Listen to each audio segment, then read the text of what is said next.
রাঙ্গামাটির বাঘাইছড়ি উপজেলার মোস্তফা কলোনি এলাকায় সরকারের আশ্রয়ন প্রকল্পের ঘর নিয়ে অনিয়মের গুরুতর অভিযোগ উঠেছে।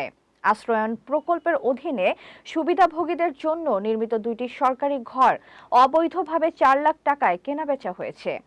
একই সঙ্গে নকশা পরিবর্তন করে অতিরিক্ত জমি দখলের ঘটনাও ঘটেছে বলে অভিযোগ রয়েছে। মোহাম্মদ মহিউদ্দিনের তথ্যচিত্রে বিস্তারিত।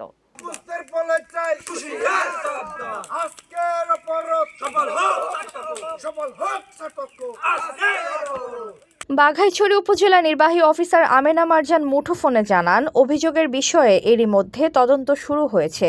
অভিযোগ প্রমাণিত হলে সরকারি বিধি মোতাবেক ব্যবস্থা নেওয়া হবে। ঘরে বা ইন্ডাস্ট্রিতে মেঘনা স্টার কেবলস, বিশুদ্ধ কপারের নিরাপদ কেবলস, আপনার নিরাপত্তার সঙ্গী।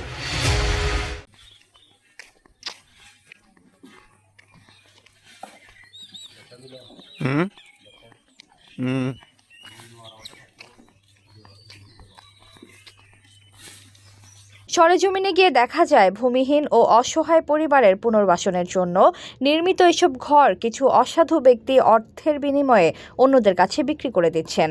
এতে বঞ্চিত হচ্ছেন প্রকৃত সুবিধাভোগীরা।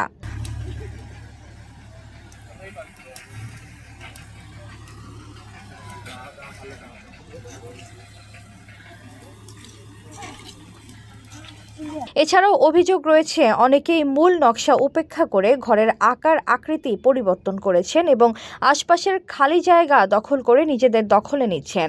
ফলে কলোনির সার্বিক পরিকল্পনা নষ্ট হচ্ছে এবং ভবিষ্যতে নানা জটিলতার আশঙ্কা তৈরি হচ্ছে।